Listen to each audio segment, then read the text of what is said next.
I'm going to start off tonight with Sprinless's game, and he's playing black, and I was just going to run through it really quickly, um, just to see the position. But we're starting off with Sprinless, and then I think we're going to go probably 7 full games tonight. Yeah, no, thank you all very much for being here, and we'll take a look. Awesome. So looks like basically I don't know what you would call this. I guess the semi-Slav, semi-Slav with this early trade on d5. Um, some Queen's Gambit declined exchange variation. Yeah, that sounds about right. Okay, cool.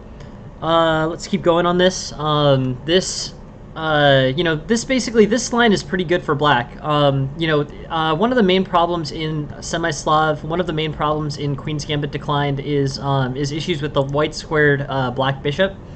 In this particular case, with the exchange variation and the pawn being traded off e takes d5, basically black's in a pretty good place. I mean, there's not really, there's not really much in terms of, white ability to, stop black's development. All of his minor pieces are developed. Knight can play to b6, knight can play to c4, and then, black's basically in a pretty good situation here. Continuing forward on this, I think basically, I think black's gonna be okay. This game slips basically towards black's positive eval. Let's go back a little bit, though.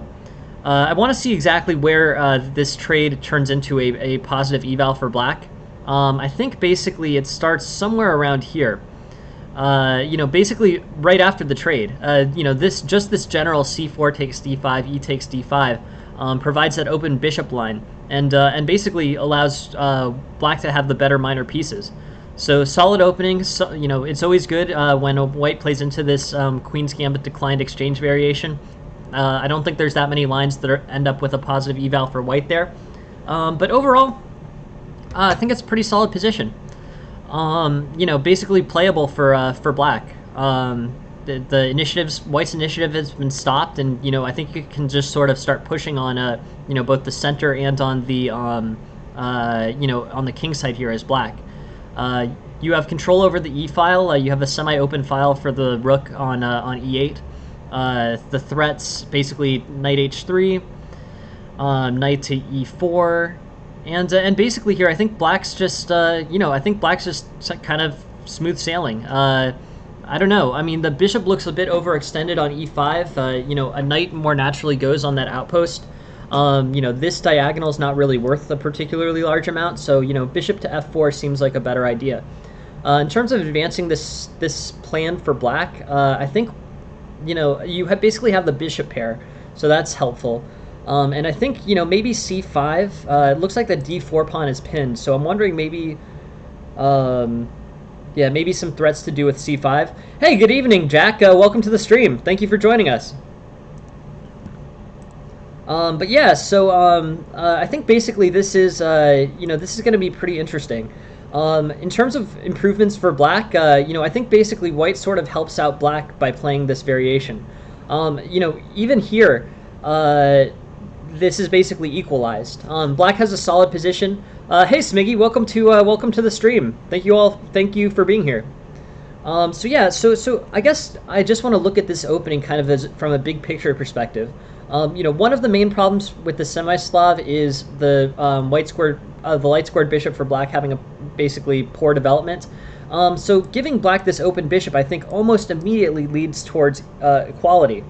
I want to play this. Engine line just to see a position in which white actually has an advantage. But I'm pretty sure this deteriorates pretty quickly.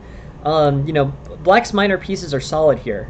This bishop is going to develop to f5 or g4, and black will have a kind of a very straightforward route to development with a solid pawn structure with d5, c6, and b7. Generally just a good place for black to be in. In terms of pushing this forward, what does black do here? Black has secured equality. I think the route is probably just to advance on the king side. I think on the queen side, white's counterplay is going to be pretty limited. I mean, this c6 pawn is solid. pushes like b4, b5 are just met with kind of not playing anything back, just waiting for pawn takes c6, then waiting for pawn takes c6 and being good. But I think here, you're in pretty good shape. Black's going to continue to use his minor pieces and his better control of the center, which I think I would characterize Black as having a better control of the center here. This technically White has an extra center pawn, but considering that it's on e2, it not really doing anything at the moment. c6 supports d5, and Black's white squares are actually very strong here. There's not really much of an opportunity for White to advance, or not really much of an opportunity for White to advance in on the center here. e4 is probably unplayable. Black could just meet it with pawn takes and have an open file on the d pawn, but the minor pieces for Black here I think are just generally pretty solid. Smooth sailing, almost a 1 pawn advantage for Black in the middle game. So overall, better, great play by Sprinless on coming out of the opening. It was helpful that White played this pawn takes d5, pawn takes d5 variation. I think that's always going to lead towards good pawns, good general positioning for Black. But good job. It's always good with Black if you can come out of the opening up a pawn. This continues to go in Black's direction. I just want to see where the slip on the eval is, but I don't know. I mean, I guess here, the engine really doesn't like e3. The reason why it doesn't like e3 is because it limits this queen's mobility. There's not really any direct threat there, but it's, it basically intentionally limits the mobility of the queen. It also limits the mobility of this e4 pawn, so I guess it makes sense, in context. Basically, eliminate all the, the potential discovered checks from e4 here.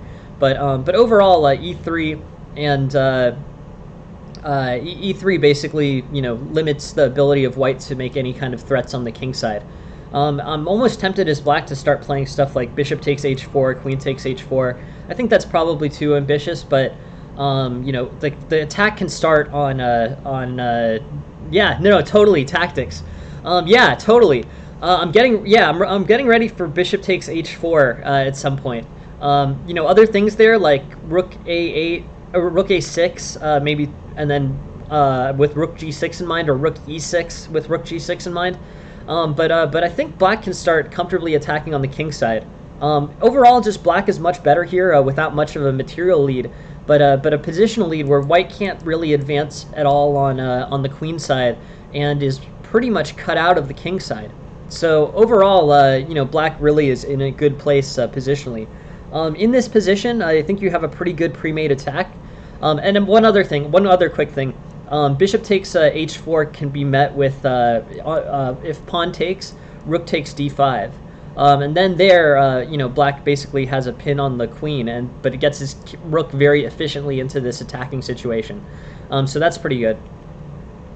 So that's a benefit for Black there.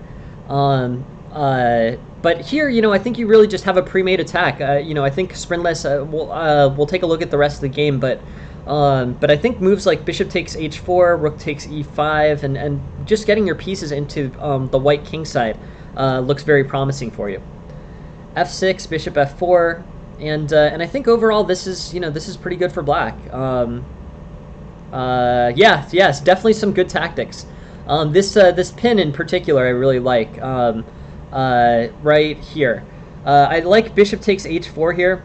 This could get met, I guess, by bishop takes g7, but then you've broken open the king side and equalized, and the material equalizes anyways, so you just get the two pawns. But I really like bishop takes h4 because exploiting this pin as Black is very valuable.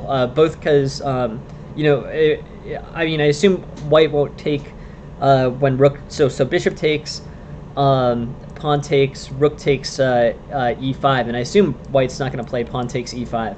But rook h5 can be played on the next move, and then supported by queen takes h4. This looks pretty crushing for Black, to be honest. Yeah, some cool tactics here. So far, I think Sprinless has played a great game. I know that there's a rapid change in eval coming, but great game played so far. You've really given yourself a good tactical position out of a relatively small opening advantage. So overall, excellent. Good job. Queen h7 I think is playable. Queen h7 trades into an equal pawn endgame. That's a little tricky. I understand the reasons for not doing that. In my eyes, this pawn structure is not necessary. Black's pawn structure is not necessarily much better than White's pawn structure. So I understand not trading the queen off. Let's take a look just at the engine line. Queen takes, king takes, king g1. Yeah, no. This guy played really well, to be honest. This guy's this Sprintless played a great game here. Welcome, FIFA boy. I hope you're doing well, and I hope your studies are going well as they're wrapping up. But yeah, so cool. Yeah, sure. Thanks, Smiggy. I'll put that one in for that's in for May 10th at 10 a.m. Eastern time. I'll add it to my list now. Cool. Yeah, awesome. Thanks for sending it, Smiggy. But yeah, good to hear. Good to hear, FIFA boy. Cool. So here, this opening, this opening may not be, it may be book and it may be considered to be okay for White, but from a fundamental perspective, I think this opening gives Black an advantage almost immediately. This bishop developing to f5 versus g4, I think really is a big deal. I think it's a big improvement. And if you continue on with that, you're going to have better minor pieces. As this game continues, I think you execute really well tactically. This bishop takes f(h4) is an opportunity, but f6 also leads to a big kind of positive eval, and everything's going smoothly. And then we get to this queen and pawn endgame. So I wanted to slow down here. If we play through this line. This is sort of crazy. Okay, I was just assuming queen takes h7 here. So let's go from there. Black gets a very positive eval, but I'm not 100% sure if this is going to be that strong for. I don't know exactly how Black breaks through this pawn situation. This, to my eyes, is not super identifiable as a better king and pawn endgame. But I'm gonna keep looking, and should be interesting at least. b5, king g5, king e6. Yeah. I guess maybe this king gets in. I'm counting the moves, so it's White to move here. 1, 1, 2, 2, 3, 3. 4, 4, and then basically, Black does queen first. So I guess that's a little bit better for Black. Makes sense. Yeah, it's an improvement. But let's take a look at what happens here with the queens not getting traded off. This is a much more favorable even a pawn endgame than the previous one. Yeah, here this is just Black very cleanly winning this endgame. In many ways, the queen taking on h7 was trading. Basically, trading the queens on h7 was much more complicated. I didn't know exactly how this would go, but king h2, king h6. Black ends up getting the better of this. Basically, he can march his king in to take b2 and take these pawns before the king can get in to take the b7 and c6 pawns. He's just too many moves ahead, Black. Black's king is just much more active than White's. So I guess that's the improvement. In terms of other things in this game, I think it was an excellently played game. I think really a lot of good positional play, especially in the opening. You knew intuitively to get all the pieces, all the minor pieces developed, which is important. And capitalized on the fact that you had a good bishop relative to the normal Queen's Gambit declined semi-Slav situations. But yeah, excellent. Good playing, Sprintless. Improvements here. I think. I'm gonna just look at a few different things, but I think they're all pretty minor. I liked this bishop takes h4. This bishop takes h4 tactic. I don't know if that's. I guess maybe that's not even objectively better. I'll go through. Let's look. I mean, I think we really did play a very strong, accurate game, but I yeah. Bishop h4 is a tactic that I wanted to play, but it might not be a tactic that the engine wanted to play.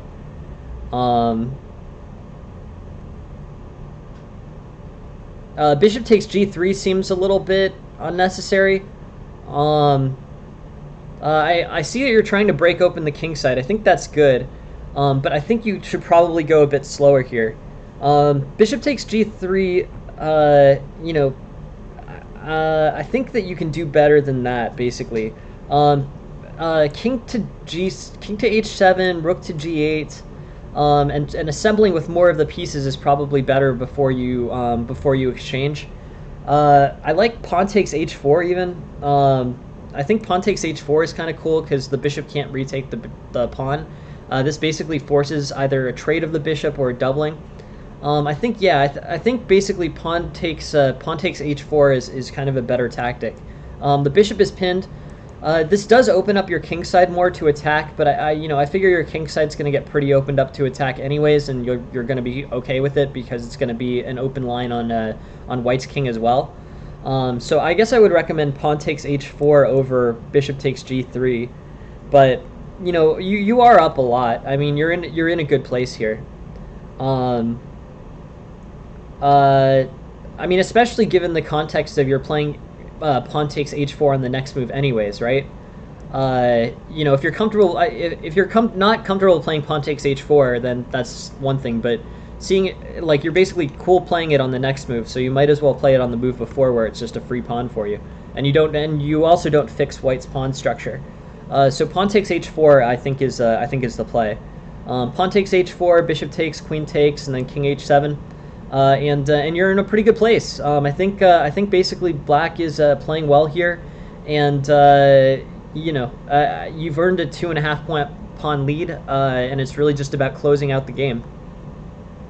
In terms of making this continue, I think queen h6, queen h7 is probably the move that I would play.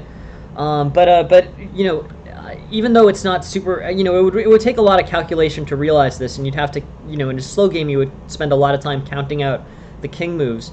Black is really much better in this endgame because he can access these pawns much more quickly than white can access black's pawns.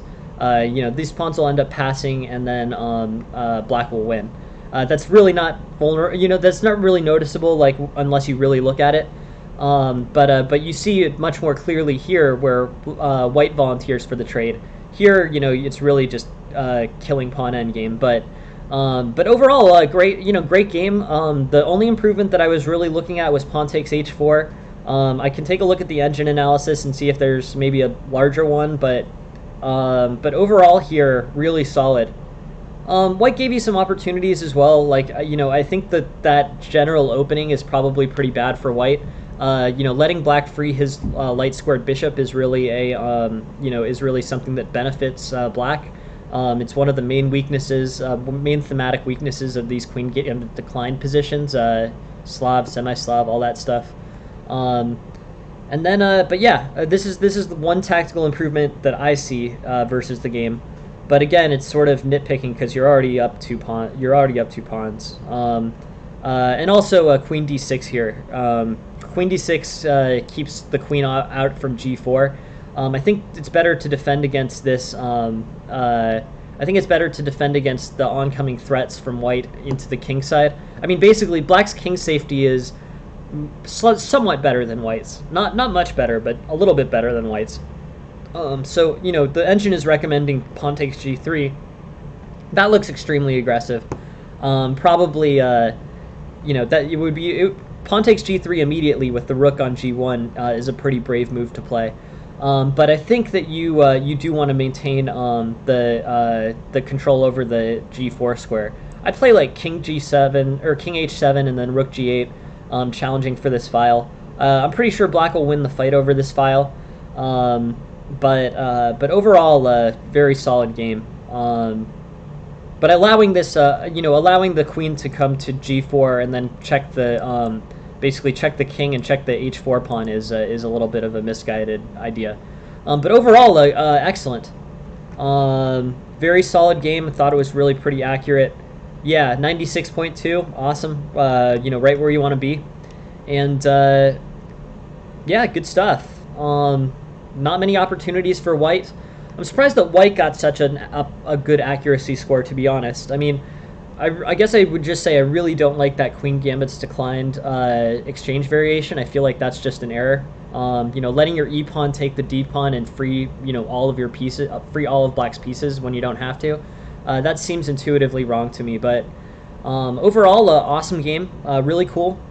And things looking very good. Good playing by black. And thank you very much for sending that game.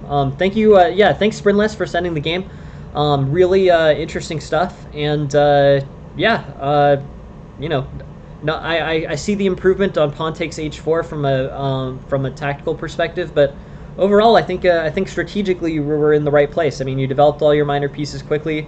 You attacked on the king side. You weren't overly cautious. I mean, that was a good benefit, and you allowed yourself to attack the king side even after you had castled. And I think overall, from a strategic perspective, this makes a lot of sense. So really, good game. And pawn takes h4 is a little better, and not playing queen d6 is a little better because of the g4 check. But overall, good game, good playing. Thank you very much for sending it here. That was a really interesting game. Thanks for that. All right, on to the next one. Here's another one from Zipcag, Zipcag2. We'll take a look. Just need to load it. But yeah, I mean, it's kind of interesting. I assume that that's an acceptable opening. I'll just slow down and go back for a second just because I want to see it. This opening move, pawn takes d5. This is in book, but I can see here that it's a pretty distant third choice. The d4 is by far the most common move here. C takes d5 is way down the list. 275 games out of 55,000. That's pretty much that's pretty far down in the opening book. Yeah, sure. Here, let me. I'll follow you here.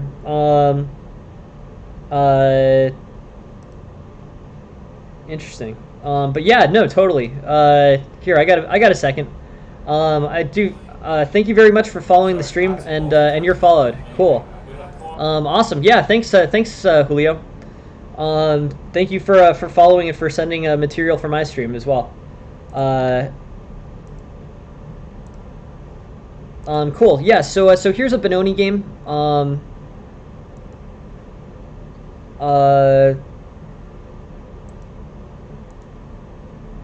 Sorry, I just want to get my chat back to normal. But yeah, this is Zipcag's game, and I will pull this up.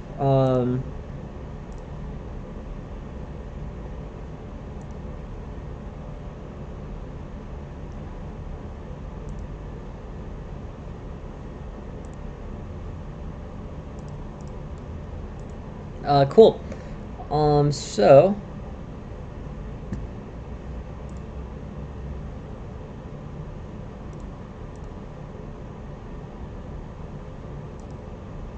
there's another one that was sent as a study. It's funny, these studies are tricky to do. Okay. Well, it's fine. Ran into the same problem this morning. Should have checked this one as well. Okay, but here it's a Benoni game. Zipcag is playing white, and I'll pull it up on an analysis board. Here we go. Or sorry, Zipcag is playing black. So let's flip this. And Zipcag plays the Benoni. We haven't studied the Benoni that much. Benoni is an interesting opening. Yeah, I think here, it's basically kind of an interesting position. Rarely does white take the c5 pawn. It's almost always d5. I don't know the refutation for pawn takes c5, but queen take e5 looks pretty good. Um, I never played the Benoni as black, so I don't really know it, but queen to a5 looks like a pretty good solution. E6 is also an idea, retaking with the bishop, and then if white plays b4, then undermining it with a5, I assume. But yeah, Benoni is an interesting opening. Gives white a big spatial advantage with d5, e4, and c4. But overall, it shouldn't be. It ends up leading to a closed position that I think white should be able to get a good advantage from. So, anyways,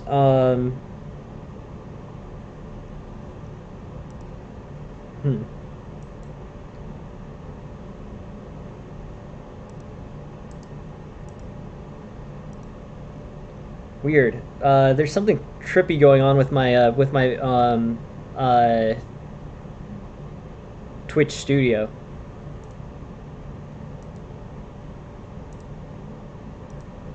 Um,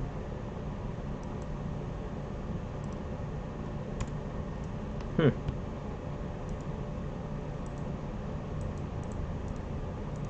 Weird.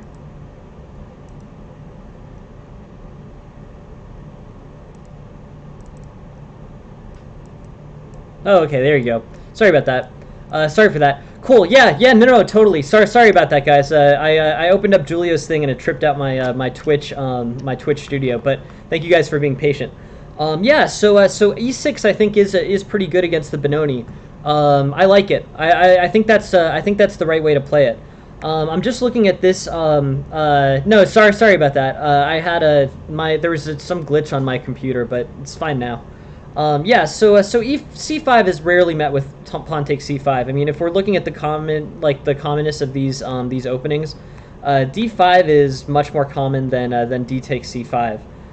Here d5, I would say d6 maybe, but overall, black should be pretty solid here. D6 I like, knight f6 I like, but basically it leads to a closed center and good chances for black. Continuing on with this game, d4, c5,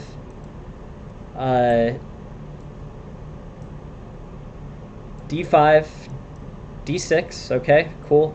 D6 I think is the main line, right? D6 is one of the main lines. E5 I'm surprised is the most common move, but I think of d6 as being the main line here, and that's. But it looks like white has about 6 choices that are playable. d6, knight c3, knight f6, c takes, e4, g6, bishop b5, knight d7, knight f3, a6,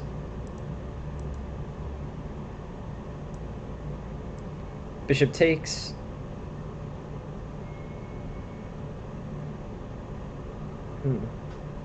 oh wait, sorry about this. Knight d7, knight f3.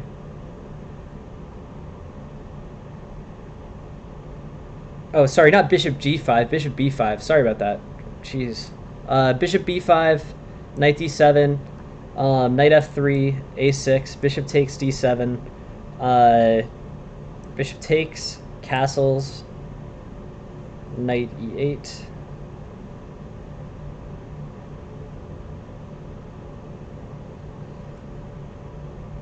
Bishop, oh man, bishop takes d7, castles, bishop g7, h3, castles, a4, b5, a takes b5, a takes b5, rook takes, queen e2. Okay, cool. Yeah, no problem, Zipcag. It's my error. I should be checking those. But yeah, anyways, this is an interesting opening. This is a more open Benoni position than normal. Basically, black's development with the pawns along c5 and b5 are really solid. I think queen a5 might be a good idea. I think b4 could be a good idea. But basically, black's going to have really good play on the non-king side if he wants. Um, I think there might be some threats along like Queen A1 that could potentially be good. B5 could B4 puts the knight to somewhere awkward. On B4 here, I think the knight has to go to either D1 or B1. But yeah, that is interesting. And I guess B4 here does cause the knight to be sort of dislocated. I think Queen A5 is probably the next way to go, but overall, I would go with this. This looks solid for black. So yeah, say Queen E2, B4, Queen E2, B4, which I think is probably best for black. Knight D2, Queen B7, Rook E1, Bishop B5.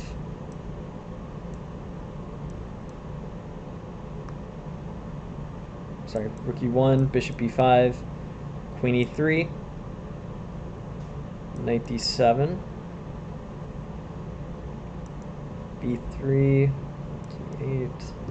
Overall, interesting position. I mean, it looks like black's getting pretty good attacking, pretty good mobility along the queen side. I'm wondering if the rook should be on C8 to support threats on the C file. But we'll take a look. We'll circle back on that in a second. C8 as opposed to E8 here. I sort of wonder.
Uh, Rook's mobility is a little bit limited there. Maybe Rook E5 wasn't the right idea. I think probably just the conservative Rook E8 was the best play. Rook E5 is met too easily by F4. Rook E8. 5, H6, knight takes, king takes, E6, king G7, and I assume that does time run out here, or is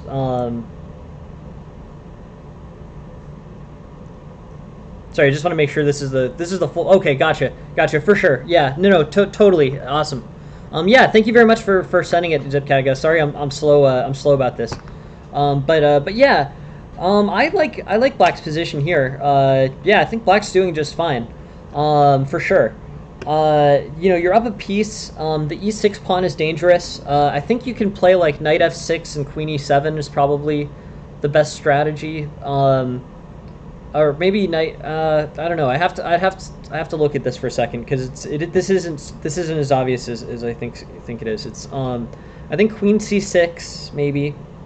And then bishop takes c6, and then the pawn can never really take the d7 knight because of the rook takes e1 threat. If you can trade off the queens, I think this is going to end up being good for black.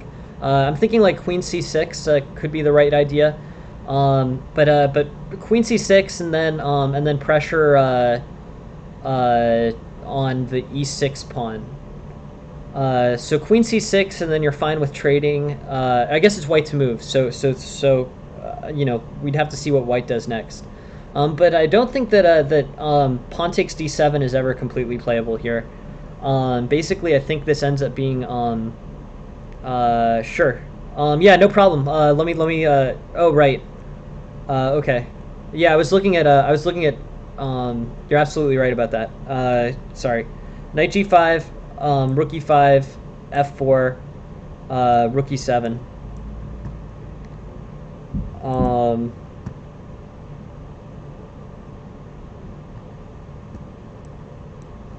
Pawn G3, D5.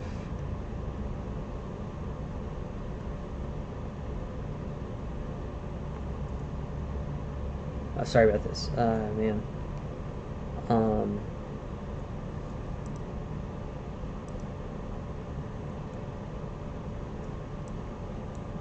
Queen D6, Rook E5, F4.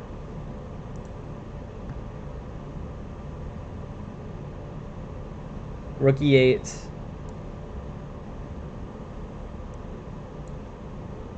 E5, H6, Knight takes, King takes, E6, King G7. Okay, there we go.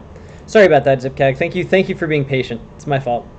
But yeah, so here, yeah, so I think the position is still sort of similar here. Yeah, I'm thinking like, I mean, Queen C6 is what you want to play. You want to get the queen off the board. You are not immediately getting threatened. I'm going to guess, did he play King F2 next move? That would be probably what I would expect in this situation. I don't know what else sort of advances White's situation here. King F2 is super helpful because it defends the rook and it prevents Queen takes D7 from being, or Pawn takes, it makes Pawn takes D7 playable again, King F2. So, going on this, D4, Pawn takes C5, E6. The game went D5, and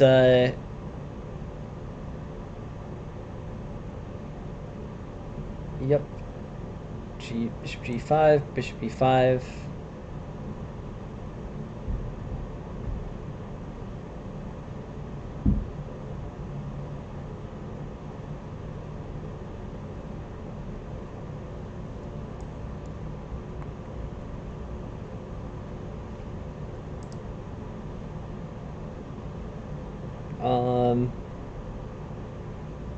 Okay, interesting. So looking at this situation, what are the good, what are the good characteristics of the position? What are the bad characteristics of the position? I'm going to take this from like the early middle game, and see. So here I think you're in book. This is basically modern, standard Benoni. Bishop B5, Knight D7, and Knight F3, A6, Bishop takes, Bishop takes. Standard Benoni. Black is going to end up with a big queen side. Moves like B5, B4 are going to be good for black.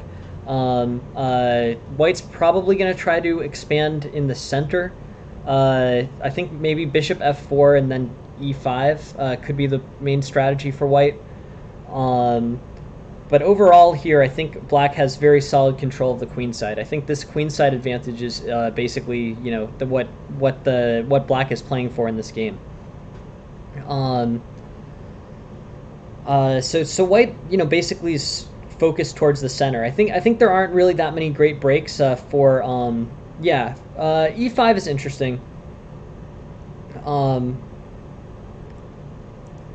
Yeah. So in I mean, the first thing I think is not going to be too surprising, but I think that Rook E5 is not the way to go with the rook. I think that Rook E8 is an improvement.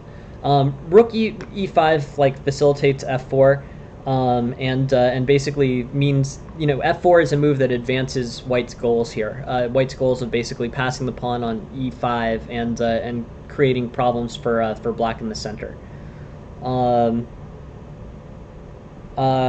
It continues on, but black is still fine, basically, right? Or, sorry, this is the line. This is the sideline. Rook F1, Rook E8, but black is actually still fine. I mean, if we're looking at the eval is up, minus 1.6. I think basically black is playing well and in a good situation. I'm guessing white plays King F2. The engine is advocating F5, but King F2 is pretty sacrificed. Yeah, exactly. I mean, Queen C6 is actually great if you Queen C6 here is actually really good if you if white doesn't play King F2. If white plays King F2, then Queen C6 doesn't really trap the queen in the same way. But yeah, Queen C6 looks good. Um, Yep, makes sense. So yeah, so let's look at this. I want to go through. I know I'm jumping around a little bit, but I just want to go through piece by piece and see if there's any improvements. In terms of strategy, I think you're doing the correct things. I think basically the expansion on the queen side is correct. A6, B5 is definitely good. Um, uh, White, I think, probably doesn't want to. I think bishop takes d7 is not the right idea. I would probably play bishop to d3 here. Bishop takes d7, trades off white's good squared bishop for a knight, for one of your knights. It's a closed position, so it doesn't really. It's a closed position, so it doesn't really. The difference isn't as great as in a more open position where the bishop would be way better. But I still think that that White's going to have to, sort of play from behind with that that bishop having taken d7 too early, giving Black the bishop pair, especially this dark squared bishop, which is going to have a long diagonal, is a little bit rough for Black. Yeah, rook e1, e5. That probably is White's best long-term strategy, Zipcag. I do think that that's a good idea. I think that probably, e5 may need to be supported by bishop f4 too. Like rook e1, bishop g7, e5, pawn takes pawn, knight takes pawn, I guess. Yeah, I guess that's fine. But I don't know. I mean, the more open the situation gets, the better it gets for you. So moves like e5 makes sense. I mean, it is definitely an aggressive play for White. But if you trade off the center, if you trade off like the e4 pawn, Black's going to get more active with his bishops. So like something like bishop f5 could be a response there. Basically your dark squared bishop is facing directly towards that e5 pawn.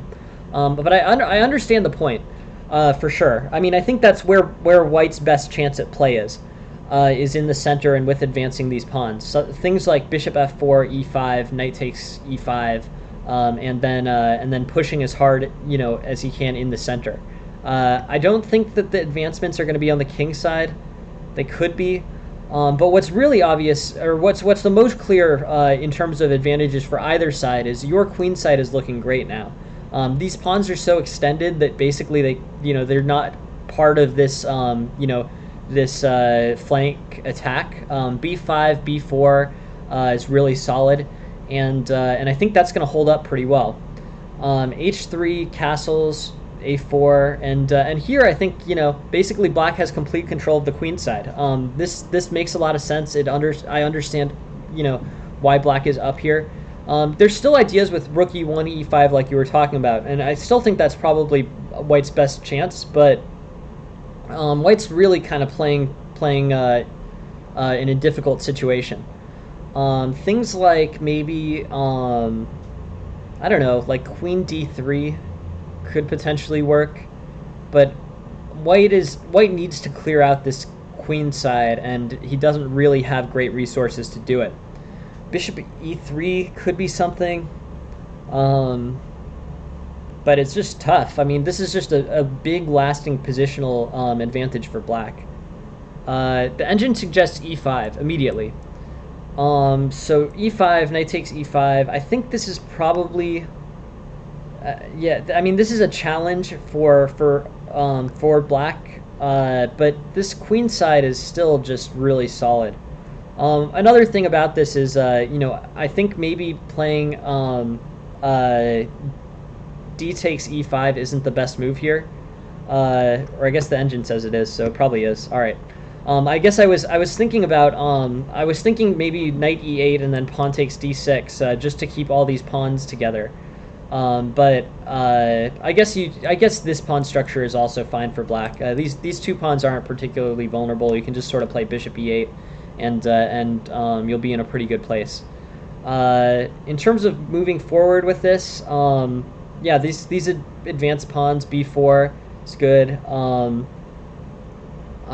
Bishop e8, but yeah, continuing. I think there's just not much. Yeah, I mean, I think Black's playing pretty solidly. E5 never really materializes as a big threat. In this, bishop e5, bishop d, or sorry, knight d7. Uh, cool. Yeah, black can just sort of push his queenside pawns and be in a good place.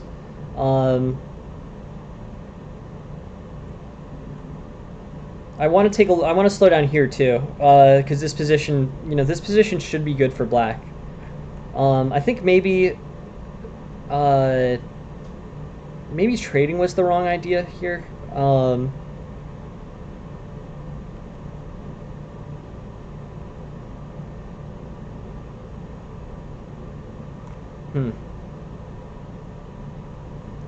Knight d7 makes sense to me, but is not liked by the engine.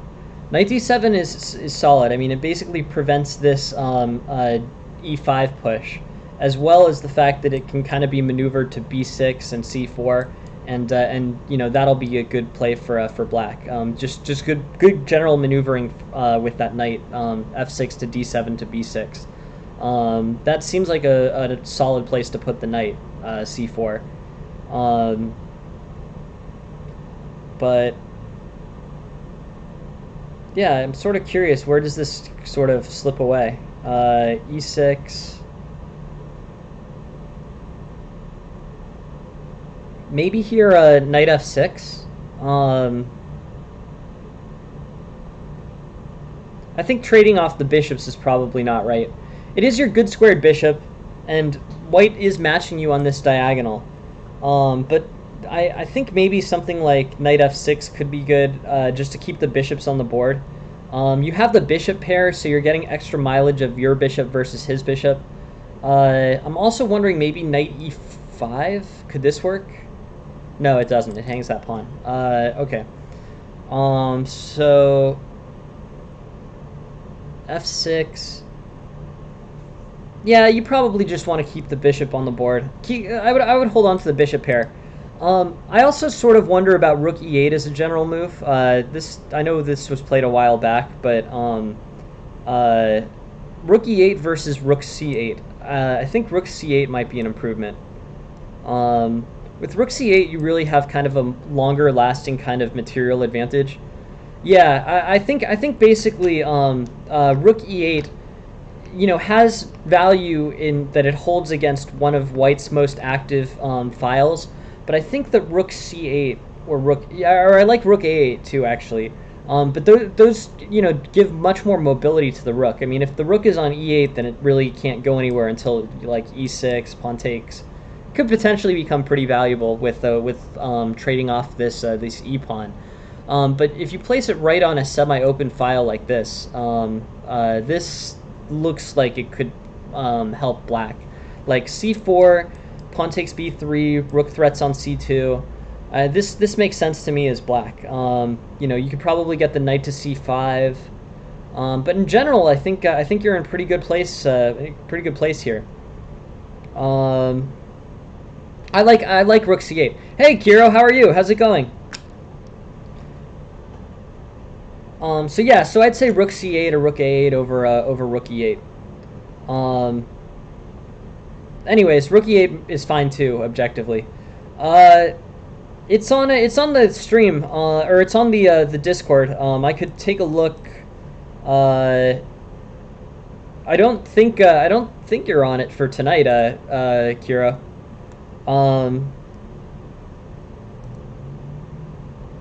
It's in. So I just added this section like a day or two ago. It's this hashtag upcoming. No, for sure. Upcoming hype. Upcoming hyphen schedule. I'm gonna try to upload things to that Discord like 1 or 2 days in advance, and then I can just and then it can just be up there. And then if I forget anyone, they'll tell me, or in my personal server, the TED FF free chess lessons, free master chess lessons server. The one with the white chess piece.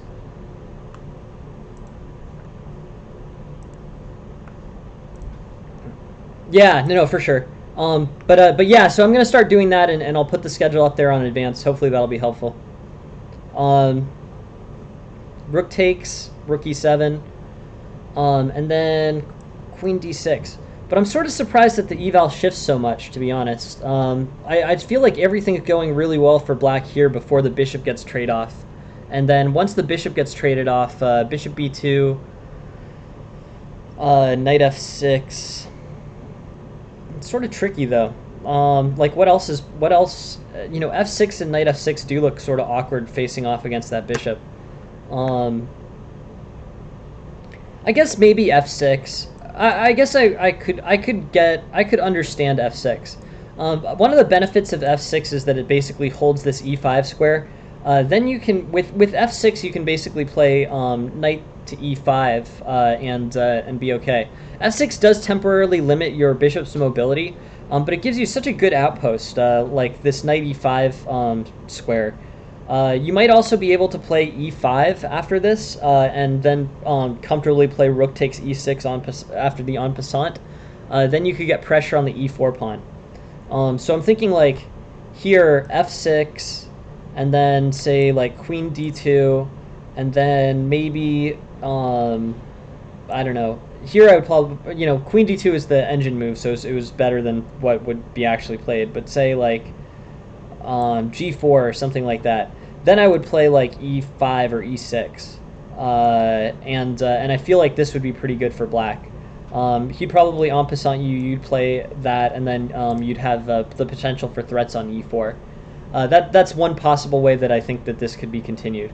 But I'm still. I mean, basically, with the rook being played to e8, I think you should try to make it more mobile. This is a good way, actually. This is just fine. Getting your rook more mobile like that, by opening the e file with e6. This makes sense.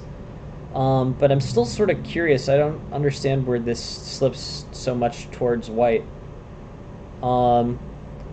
I guess d3. I guess d5 does open the situation. That does sort of make sense. This pawn needs to be defended, but if you play d5, I think the situation gets too open for white, and queen to d6 has got to be objectively white's best move. This must be best. So here, like d5, and then how should white respond? With queen d6, I don't know. I like queen d6. I mean, I like the threat that it gives that rook, and I like the threat that it adds to this e5 or this d5 pawn. Knight e3. Okay, sure.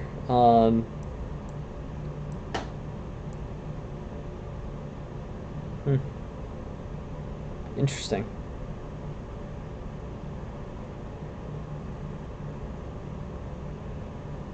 But yeah, I think you know, considering that you've now committed your rook to e8 as opposed to c8 or a8, opening the file is important. You're getting relatively open files on the other files, so e6 I think really is right. I don't know if you want to trade off the bishops there. Probably you don't. But I'm not sure it's worth. I mean, abstractly, you don't want to trade off the bishops, but but you might want. But I don't know if it's worth playing a move to prevent trading off the bishops. I like e6, and I like rook takes e6 as a general move with space along the e file. This looks good. I am surprised. I guess I don't know. You know, what is the engine recommending? H6, queen takes d6, pawn takes g5. This is just sort of a weird line. Too many hanging things. I wouldn't have played it that way. The way that the engine plays. D5 does loosen the position, but it sort of makes sense. Good question, Spared Penguin. Let me take a look. It's in a few games. Do you mind sending that game over again, Spared Penguin? Can you just like send the link? Because it's the one that got corrupted, so I just want to make sure that I have the link.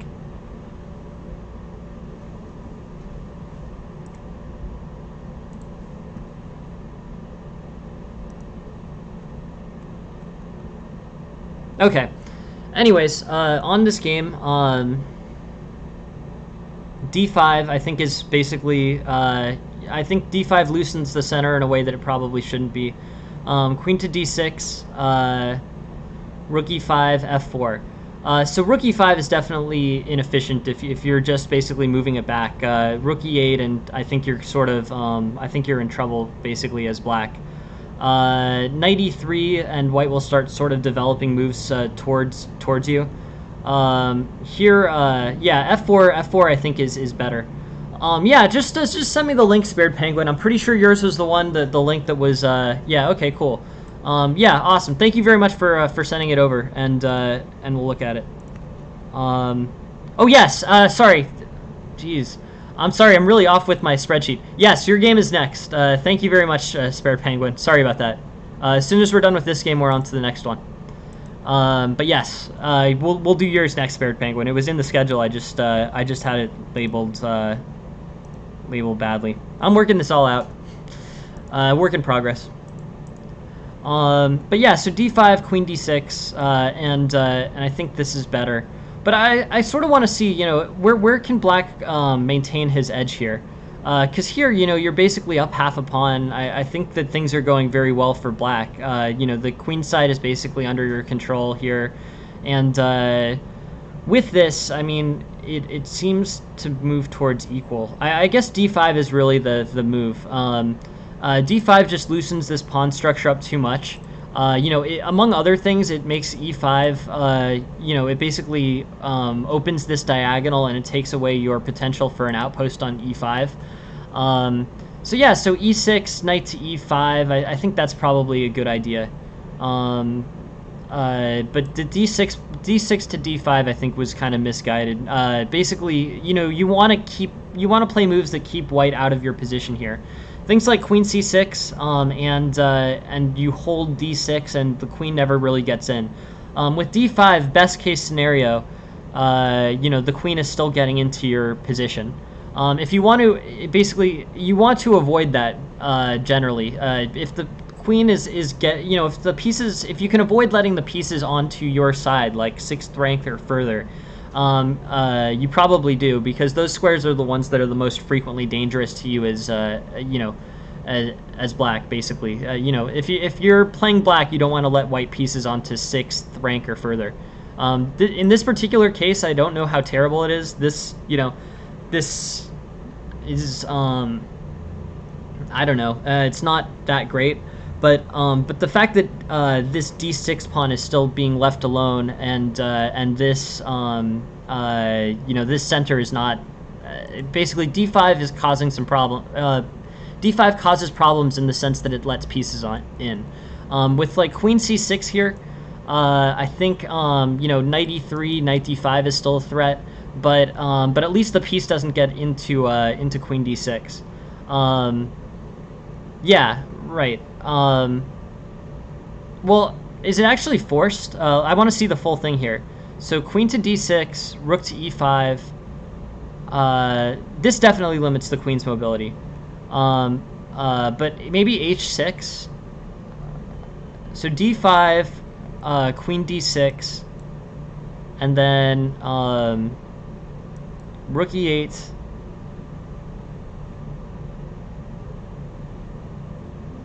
Okay, you're right, after f4. Yeah, which is actually sort of interesting. So rook e5, f4 is does really weaken that queen's mobility. You know, if you're white, you can play f5. So you know, that's something to consider, right? I mean, this basically regains the mobility. But f4 does restrict this queen's. You know, basically this queen is now only okay on this square. There's no other squares where it can go. You know, can't even take d5.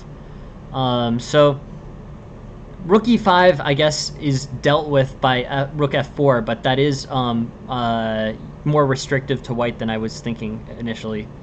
h6, knight takes h7, king g7. Okay.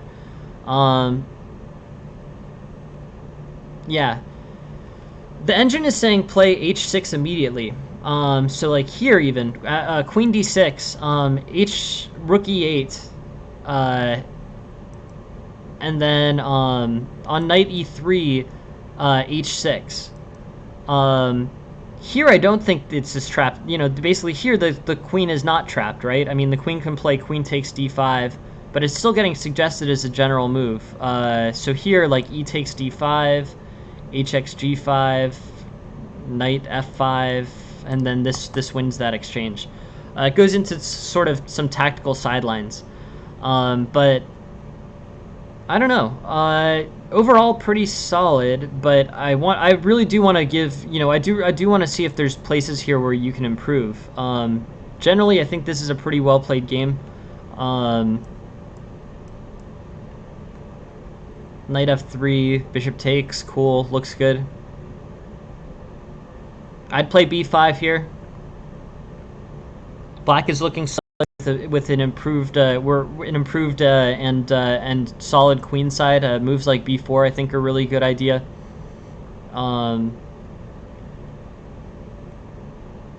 And here, yeah, I would play rook a8. I think rook a8 or rook c or rook c8. Yep. So rook c8 and then c4 I think. So yeah, so this is the one move where I think I might have tried something differently. I think I would have played rook c8 here, and tried to open this file and make the rook more of a attacking piece. White will probably play bishop b2. You can play c4, but in terms of a general plan, like, you know, I just think your rook gets restricted on e8, and it didn't really demonstrate any, it didn't demonstrate that much value on e8 versus c8. So in terms of looking at this game, I think the plan is better for rook c8. Things like c4, pawn takes b3, that offers this rook much better mobility. I don't know if you can ever do things like avoid trading off the bishops because of rook c8. I think, the bishop is going to play to b2. You're going to play rook c8. The pawn's going to play to b3. You're going to play c4, and then bishop b2 maybe. I don't know if he can play c6, but White's going to try to trade off bishops here. But in general, I think an improvement is just the positional move of this rook to c8 as opposed to e8. This just looks generally better for black. There's more mobility here, and I think that this this was an improvement, at least from a strategic perspective. Pawn takes e6, rook takes, and then d5. D5 lets the queen into d6. Letting the queen into your territory is dangerous, but I don't know. I guess I would just say queen to c6 maybe could be good. h6 is what's getting suggested. I'm sort of wondering, h6, queen takes d6, what happens? Maybe knight to f6.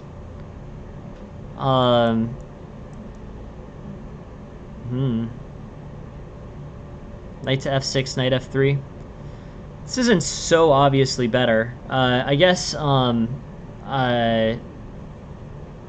threats on d4 get to be pretty worthwhile, but how about like knight? Can you ever do like knight e5 here? Tricky.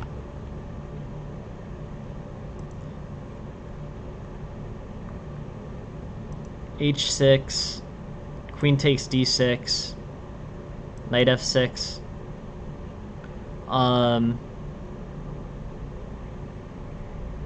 Hey, welcome, Jen. Yeah, so knight f6, and I think basically this position's good. This plays out pretty solidly. White sort of disappears the attack. From a material perspective, black is losing. But should get the d4 pawn back, or should get the e4 pawn back here. So this is a tactic, right, that could have been helpful. This h6, queen takes d6, knight f6, and basically, you're attacking both the knight and the pawn at the same time. If the pawn plays to e5, I guess you play knight e8, and double attack the queen and knight. But yeah, this is a tactical improvement. So I don't know. It's yeah. I mean, it's basically a tactical improvement. If you'd really have to count this out. Knight f3 loses the queen, right? But overall, I think black probably benefits from not letting the queen in the first place. From a fundamental perspective, not letting the queen in is probably the best idea. Queen to c6, I think holding d6 makes sense. But the engine most prefers this h6 knight to f3 move, and then you can either defend d6, or I would play knight e5 maybe. This gives an outpost on d5, but it holds everything together. It's really just tactical play. I'm sort of I'm sort of struggling in the sense that like the tactical play here is what drives this position. But yeah, I would play queen to c6. I think queen to c6 or h6. These are ideas that I think are pretty good. H6 is getting recommended by the engine because on queen takes d6, knight f6, and you're gonna get the e4 pawn back, or if e5, knight e8. But that's a tactical improvement. So yeah, at the end of the day, I guess this just comes down to tactics again. It's kind of a bummer because I feel like I can't really do much value. I'm sort of just reiterating what the engine would already tell you. From a strategic perspective, I liked rook e8 or rook c8 over rook e8. That seemed to give your rook more mobility. But otherwise, I think pretty solidly played game. Bishop b5, knight d7. I wouldn't have traded off this bishop if I was white. I think black gets a great position here with this advanced with this advanced expansion on the queen side. I think this is all good thinking. And here I really would have played immediately, probably rook to c8. That's what I like the most here from a strategic perspective. Get get this open file, get your rook very mobile, and basically try to win using the c file and the pawn on b4. That's my strategic sense. That's my strategic play here. I think that's what I would have gone with over knight to d7, rook to e8. There's going to be some threats. White's going to try to trade off that fianchettoed bishop. I don't know if you should let him or whether you should spend time not letting him. But from a conceptual perspective, I would have played rook to c8 or rook to a8. Rook to c8 or rook to a8 here. Give your rook more mobility. So I think that's a better strategy. Here, there are tactical improvements, but it's sort of lame. I'm just sort of reading engine output and saying that it's good. I mean, there are improvements, there are tactical improvements, but the moves, the best continuation is one that's a very clearly tactical one, which is just h6 and ignore the d pawn completely, and then on queen takes, knight f6, and you're threatening, and then you can take the d4 pawn. That's just like an engine assisted tactical move. A great play, and definitely definitely something you'd want to see and play as black, but it's kind of lame because I can't really offer you much of an original improvement there.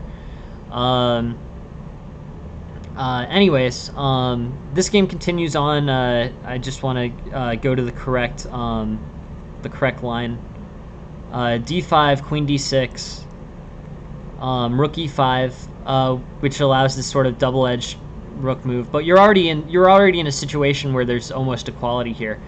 Rook e8.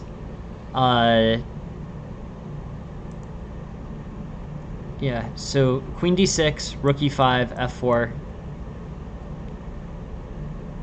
And basically, black is good in the situation where the game runs out. I mean, again, a tactical situation, but you're up a piece. White has chosen to play knight takes f7, king takes f7, and I think you should be good here.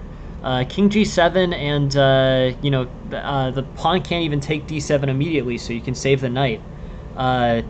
There's definitely a lot of pressure, definitely a lot of tactics, but I think black ends in a pretty good position in this situation.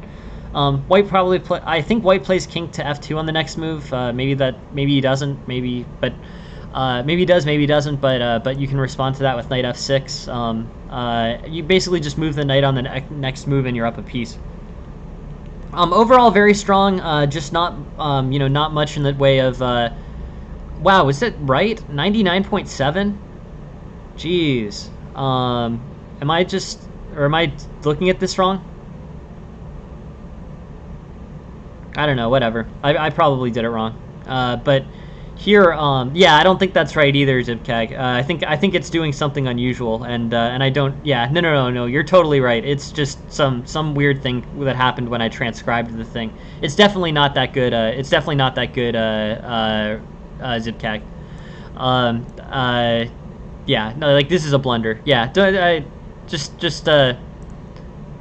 Oh, it's because you know what it is, Zipcag? It's because I put in the moves myself, and the main line is something that didn't actually happen. Yeah, so d5, the improvement was h6, but here the only real advice I could give you, I think overall, black's looking great at this situation. Black's up 1.5, and here, this is the only move where I would make a difference in judgment. I would play either rook to c8 or rook to a8, probably rook to c8, and then be ready to play c4. Rook e8 is moving it. Rook e8 is a defensive maneuver on a pawn that's not being used for anything yet, and it opens into a closed file. So I think overall that's not the most optimal move for black. And then the only improvement here is this basically this tactical improvement, h6, which queen takes d6, knight f6, knight f3, knight takes d4. But that's a very compy improvement. In general, you probably wouldn't want to let the queen to d6, but I'm not sure you have a choice. I think what you did was fine and intuitive, so I don't know if there's much to add there. But overall, d5, queen d6, and black's in a good place. This looks good. Looks good for black. Honestly, you ended in a position where black is winning and in good shape. So how upset can you be, really? I don't know exactly what happened in time pressure, but I think you played a good game. The rook to a more mobile square is the only suggestion that I would make. Everything else sort of made sense in context. d5 makes sense. The improvement was something that I would have had difficulty finding without the engine. So I think, yeah, no, absolutely, Zipcag, and please send as many games as you like. I'm doing this, and I really enjoy doing this. So yeah, please keep sending stuff, and I'll keep looking at it. Thank you very much for participating and for sending material for the stream. I just really appreciate it, Zipcag, and I really appreciate you being here. Feel free to send more games if you'd like. Very interested in seeing them. Yeah, so here we're gonna go into a game from Shreyas versus St. Louis Chess. Here we go.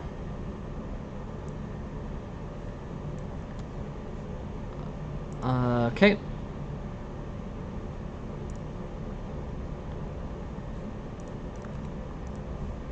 Cool. So Shreyas is playing white. Yeah, no, it is really interesting. It was a really interesting game. So yeah, so white's playing here. This gambit, this is the Albin counter gambit. We've seen this a few times on the stream, and it is interesting for sure. It basically is Queen's Gambit declined, and then Black immediately does his kind of equalizing break with e5. E5 is often a move that Black wants to play in the Queen's Gambit declined, so Albin just does that immediately. In terms of moving this this opening, queen there, bishop e3, castles c3. Cool. And I think basically here, what do you, what can white do here? I guess main strategies probably involve just generally generally improving the pieces. Yeah, English theory, no problem at all. Yeah, we're doing English theory next. There's also one other game from Vertwitch that's going to be at the end of the stream. But yeah, no, English is in the next slot. This Shreyas game is interesting though. I want to go over the Albin counter gambit general lines. Basically, what does white play against the Albin counter gambit? Most common is d takes e5, then d4. This is the line that I know. This is basically, a line in which black tries to hold on to the d4 pawn. I think usually can for at least, a fair period. And basically, there's a battle fought over white's e5 pawn, which is the pawn that white is up by. So here, I think basically white ends up having to give back that pawn. But now white basically has positional advantage. There's not really a positional advantage for black. This d4 pawn is kind of a liability. It's overextended. You can play like knight b3 and threaten it. But here, white is looking pretty solid. Bishop b2, knight takes, and this pawn is hard to defend. It's awkwardly placed on d4. So yeah, let's keep looking. E3 is the second most common variation, but I think that this is worse. Let's just look at the eval. I guess it's probably it's fine. I guess E3, pawn takes d4, pawn takes d4. Then it turns into some like French. Then it actually with pawn takes d4, pawn takes d4. This turns into the French exchange, which is unusual, but kind of interesting about this position. Okay, so Albin counter gambit has the potential to turn into the French exchange if black or if white plays e3 and black wants to trade d4 pawns. Okay. In this position, I think white is good. White has better center control. This d4 controls a lot. Basically a very, very good squares, e5 for the knight, c5 for the bishop. Yeah, no problem. E3, E3 I don't think is bad. If we look at the eval, like the eval is still fine. Preferred move is pawn takes d4, pawn takes d4, and then you're just trading, basically into equality and into a position where it's the French exchange Monte Carlo variation. This is an opening that white intentionally chooses to play sometimes. So I don't think there's anything particularly wrong with that opening line. It's just that pawn takes e5, d4 is generally the preferred line. Cool. So here bishop d2, pawn takes, and then white is white's basically got the initiative, center control, space. Overall, I like this for white. I think ideas include like rook to b1 maybe to rook to b5. Queen a4 is an idea. But center control is good for white. His minor pieces are better. He has the bishop pair to black's knights. And overall, I think just, relatively smooth sailing for white. Ideas like queen a4 are good. Maybe rook c1, c4 could be played. But in terms of, it's a little tricky in the sense that, I don't know if there's great targets for white to be attacking here. But I think white just sort of pushes his superior center and, can play moves like knight e5 and improve, basically moves that improve his minor pieces, but do not directly attack. I think you can just make minor piece improvements until black basically has to come up with a good response. Well, h3 though I think came first though, right? In this game, unless I'm looking at a sideline. Oh, queen a4 here, yeah, for sure. Yeah, I mean it improves the queen. I mean, this queen's not doing anything on this file, and it's not. I guess technically it's holding this bishop in case you wanted to move the knight, but a4 provides it with a lot more kind of general mobility. Threats on this knight, control over c4 is helpful, and I think yeah, queen a4 is probably just better. It makes sense. It's an intuitive move, and it offers you opportunities to continue to improve your pieces. I think queen a4 and then rook d1 maybe, or rook c1. Either could be good, and either would be kind of straightforward ways to improve your pieces, your piece mobility. That's what I would go with. So it's a great move. It's a good move, and you can basically play rook c1, rook d1, and have just a very straightforward straightforward improving game with your pieces all being well placed. Rook takes, rook d8. This is good. It's good for white. C takes d4 is an idea, and I think here basically this is about equality, but I think here I don't know. I mean, now you're in kind of an early end game.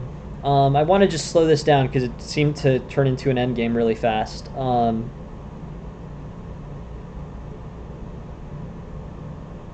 Makes sense. Bishop takes knight is interesting. I guess that's probably right. It does feel a little awkward going into an endgame trading off a bishop for a knight, but I guess that does mangle black's pawn structure badly enough that it's probably the right. I think it's the right move. Interesting. And here you definitely have more chances than black. A7 is weak, f7 is weak.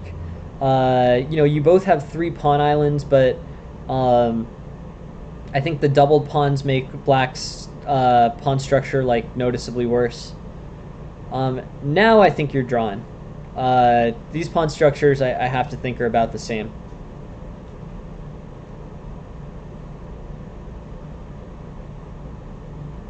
Ooh, okay.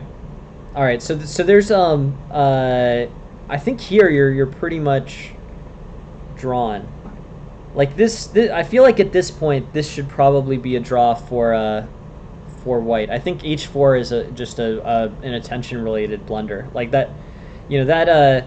These types of things happen, but I mean this is just a blunder, right?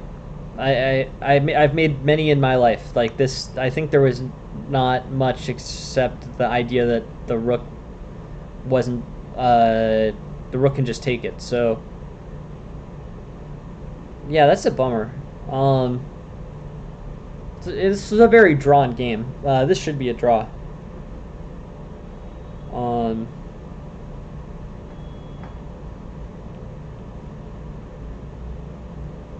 King g2 here, I think, right? And then e3 is pretty miserable though. That's rough. But yeah, h4 I think is the decisive move of this game. I think without h4 you basically just draw it and call it a day, and both sides played pretty well. Here yeah, I mean you're basically fine. In terms of improvements for white, everything sort of made sense to me. White's playing well. C4, okay. C4 is probably too ambitious. C4, knight takes C4. Knight takes C4, and then what happens? C takes D4. This is a tactically complicated situation. C4 here, knight takes, pawn takes, and the pressure on the e3 bishop and e2 rook are pretty good for black.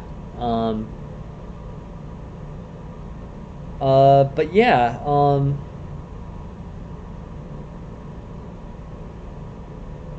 trades off into a draw. So I think I'm just gonna say all right, so this is a draw here. let's pretend the game ends here and that it ends in a draw. This is a draw. I think you've played well enough to deserve a draw here, and this is just a small attention-related error. They happen to all of us at various points. Without that, we're in the and so obviously that's an improvement. But where strategically could this game have been improved? C4 is a C4 introduces some interesting tactics. I think probably, just because how should you play the end game at the end? Yes. I mean, unless you're really unless there's something very specific about this situation, related to trying to win this game for a tournament or some type of thing. I think you should just draw the drawn endgame. This endgame is very drawn. In fact, Black's probably got the better side of it because he has the better pawn structure, right? Although you have the you have the passed pawn, so I don't know. But yeah, I would basically just force Black to make some type of move here. I would go with rook a. So it's Black to move here, and here I would go rook to a8. Sorry, so rook to a8 here. And then play, if f4, then something like rook g8, rook f8, rook e8, something like that, threatening these hanging pawns. That's my advice on that topic. If you don't hang a pawn, it's going to be really difficult for Black to advance much on you. Just play rook a8. And be ready to check the king a bunch. And if you force Black to overextend, then you're going to have better winning chances than he does. But I think you just sort of play rook a8, be ready to check a bunch, and don't worry about it. Things like king g6, and then rook g8, king f7, rook a8. That should be okay. Just sit back and sort of relax on this one. This should be a draw, and if Black tries to push it too hard, he'll lose it. Just as sometimes happens in end games. If you push a drawn endgame too hard, that's a very risky situation. Anyways. I think we can go back a little bit and see these openings. The main move here is pawn takes e5, but e3 is actually fine, objectively speaking, fine. It's traded into something that looks a little like the exchange French, but isn't. And then the only thing that I really see as improvement for White is this tactical idea. I think basically after c4.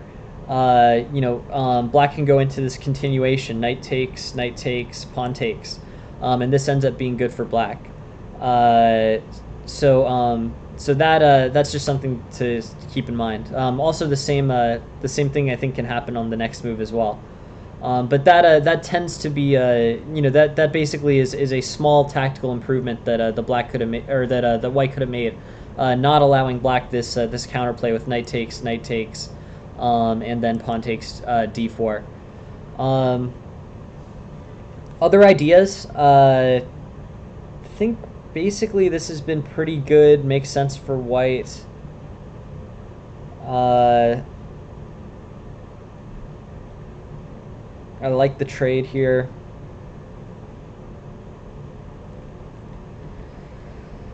Maybe here, if there any way for White to avoid the draw, this endgame should be slightly better for White.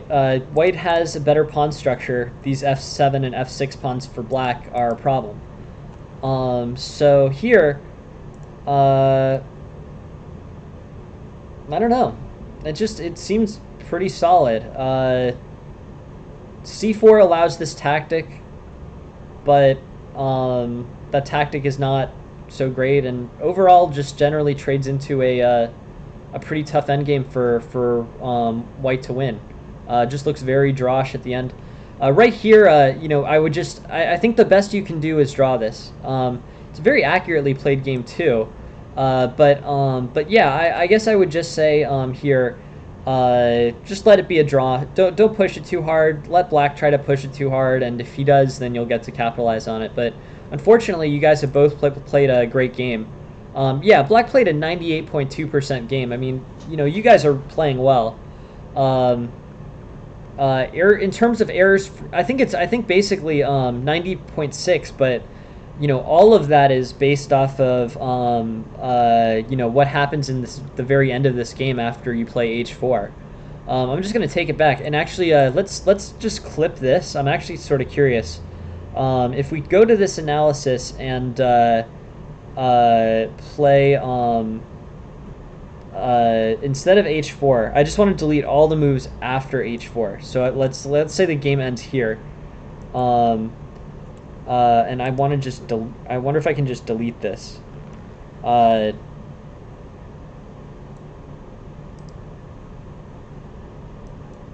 Or you know what I'm gonna do? Here, I'll do this. I'm sort of curious about this idea. I'll end it right after H4.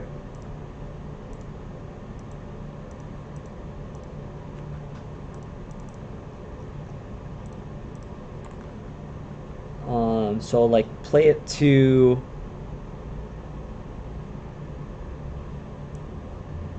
right here. Okay, cool. Let's load this game. I'm kind of curious about this one.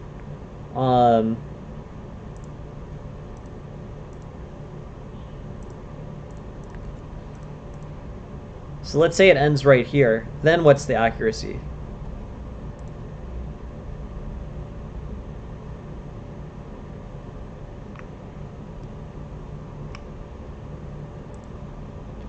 Yeah, 94.8 to 96.1. Yeah, it's just a very accurate game.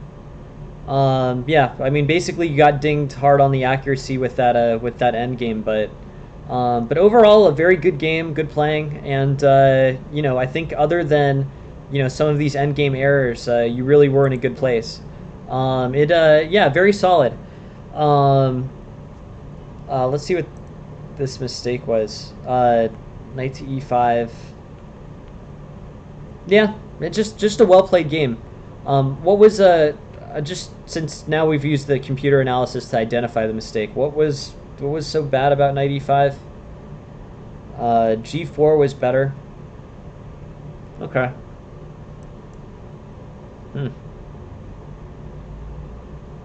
But yeah, I would just be pretty chill about that. There's not much to do. Yeah. Books or endgames. Books on endgames I would recommend. Basic Chess Endgames by I think it's fine. Dvoretsky's Endgame Manual is great. It's very dry. I haven't gone through all of Dvoretsky's Endgame Manual, but it really is the best book. A very defining book. There's one by I think it's Nick DeFermian. But I would go with Dvoretsky's Endgame Manual. That's the one that the Grandmasters all like the most, and from what I've gone through on it, I think it's really pretty solid. Yeah, G4 seems risky for sure, but I think it's pretty good. But yeah, Dvoretsky's Endgame Manual. That's where I would steer you towards Spared. Thank you very much for sending the game, and thank you very much for yeah, thank you very much for sending all that. Dvoretsky's the Endgame Manual, or Basic Chess Endgames. Either of those I think will be very solid. Probably Dvoretsky's better; it's more modern. But yeah, those are the resources to use if you have the discipline to go through them. Very dry stuff, very dry, very technical, but it will actually help your game a lot. So that's my recommendation on that one. All right, cool. Let's go through this. Let's go through this English for Tarash. English was looking through. Tarash was interested in looking through some English theory. I've never played the English, but I'd like to see that theory. So let's take a look. Maybe I'll learn something. So here, C4, E5. And sorry, I'll slow this down. What are the main responses to the English? The most common are knight f6, e5, e6, which is not a line I know. I do not know e6 against the English. C5, g6, or c6. Those are the most common moves against I don't. Yeah, I don't know that one, to be completely honest, Spared. I would take a look at it, but sounds interesting. Uh, I'm sure it's a good book, but that's not one of the ones that I know. The most defining endgame book I know is Zaretsky's Endgame Manual. But I'm sure if Magnus Carlsen recommends it, I think he's usually pretty on the level about those things. Um, yeah. Okay. E5 is so the most aggressive opening against the English is E5. I want to take a look at the classical English today. This is or symmetrical English. This is a very closed game, but I think it offers pretty good winning chances for Black. I think this is one of the ways that Black can play not super aggressively, but can kind of go into a winning positional attack. E5 is tactical and interesting, but I want to see what happens if Black actually tries to win in a very kind of slow, like relaxed way. G3, G6, Bishop G2, Bishop G7. Very symmetrical. It's this fianchetto ultra symmetrical line. Castles, D4, and then D5 I don't think is playable. I think this is where the symmetry ends, right? D5 is a good amount worse than C takes D4. C takes D4, Knight takes D4, and then Black has a few different choices. Knight takes D4 is one. I mean, many different choices. By the way, Knight takes Knight G4, which is weird, and I don't know that one, so maybe we'll take a look at that. Queen A5, D6, Queen B6, A6. All options for Black. So yeah, I guess I would say maybe Knight to, what happens on Knight to G4? Knight to G4, E3, D6. I'm still not seeing the reason why Knight G4 would be justified here, though, to be honest. Yeah, D6. I think I would probably play in this position. So you're choosing between a few different moves here.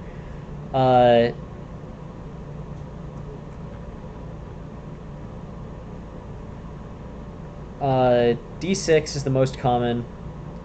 D5. But yeah, castles, D4, D6, pawn takes pawn, and then D6. Sure. Pawn takes pawn, knight takes pawn, and here's this is where we're at. This is pretty interesting. So yeah, I don't understand Knight G4 at all, to be honest. It looks like it's got a relatively good winning percentage for Black, but it seems awkward and not that justified at this point. One of the values of Knight G4 is that it allows this discovered check on this knight. So basically, the bishop and the knight are both attacking this knight on D4. You'd play D6. Yeah, D6 looks good. I don't see any problem with that, really. I think basically here, knight takes is an idea. Knight takes, B takes, bishop takes, and rook B8. Makes sense. I don't know. In terms of things for white to do, knight C2, bishop E6, B3. Cool. Looks good to, looks good for Black, I think. Basically it's very symmetrical. White still has some opening initiative, but basically here, I like the way that the Black is playing this. Ideas like knight E8, threatening C3 and threatening indirectly A1 makes sense. But here, let's keep looking. C4, C5. And yeah, ultra symmetrical English. D4, pawn takes, knight takes. I don't know. Yeah, D6. Well, I don't think D6 is D6. I don't think D6 is on the list here though. Pawn takes pawn, pawn takes pawn. Pawn takes pawn, knight takes pawn. Knight G4, E3. I just want to make sure I understand the right. I want to take a look at the line you're suggesting, Spared. Is that after this one?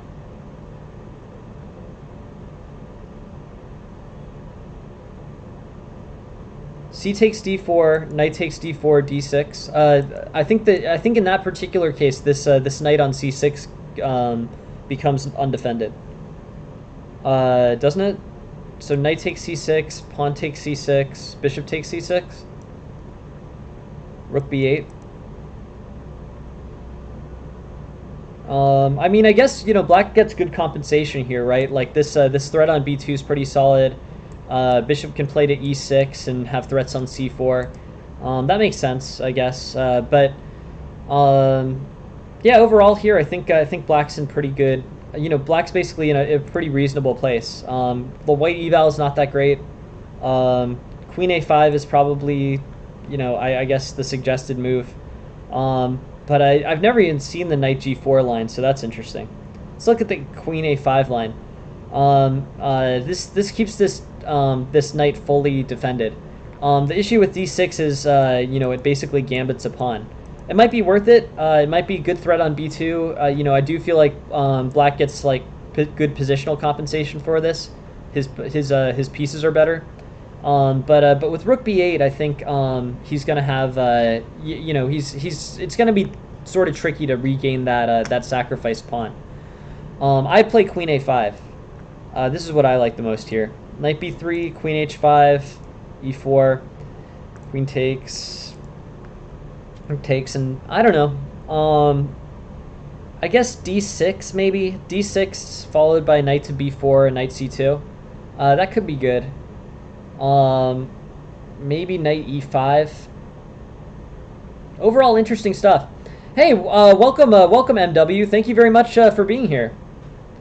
So yeah, so I think d6 is probably the best idea, you know, going forward in this position. Overall, pretty interesting. It seems like black hasn't quite equalized, but you know, I don't know. I don't. You know, if I took this from white's perspective, I wouldn't really feel like I was winning by very much. You play d6, you get your minor pieces out, and maybe bishop e6. But yeah, overall, should be good. Nothing too frightening here in my eyes. D takes, knight takes, e5. Overall, yeah, just sort of your standard white initiative going into like the late middle game. I don't really see a great plan, to be honest. I mean, maybe you could like play like knight to b5, but it seems difficult to come. You know, white does have the initiative, but it seems difficult to come up with a complete plan that provides great chances for white. Let's go back to the game though. Yeah, or let's go back to the main line. Since we're looking at the symmetrical English.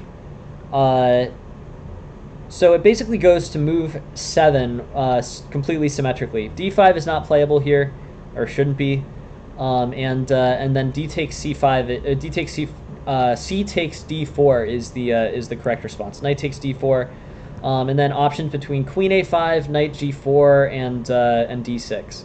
d6 is interesting, sacrificing the pawn on c6.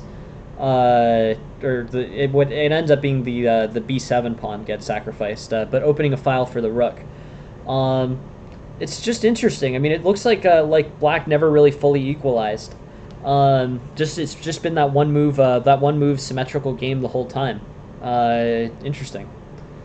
Knight to g4, bishop e3, sure. All this looks fine. And I don't know. d6, I guess. A move earlier, if you don't play this pawn takes d4 move, you can play d6. On d6, d5 happens, and then knight a5, knight d2, a6, queen c2.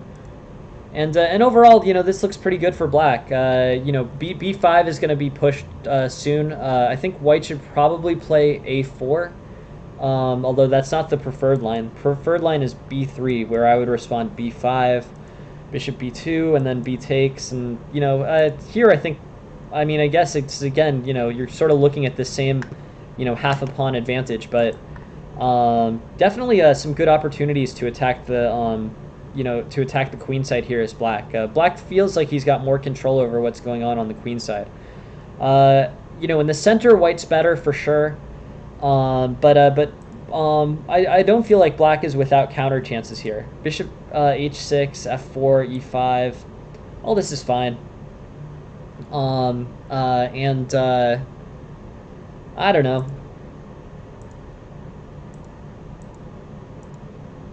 This looks fine. White's up half a pawn. That's all good.